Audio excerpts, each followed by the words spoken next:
గీతతో కోట్ల మందికి దారి చూపించిన అతనికన్నా గురువెవరు? రక్షణ కోసం సముద్రం మధ్యలో ద్వారకా నగరాన్ని కట్టిన అతనికన్నా గొప్ప ఆర్కిటెక్ట్ ఎవరు?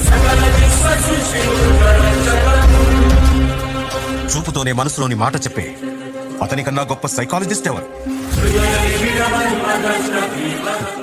వేణుగానంతోనే గోవుల్ని గోపికల్ని కట్టిపడేసే అతన్ని మించిన మ్యూజిషియన్ ఎవరు? నిత్యారోగ్యంతో ఉండే సూచనలు చెప్పిన అతనికి మించిన డాక్టర్ ఎవరు?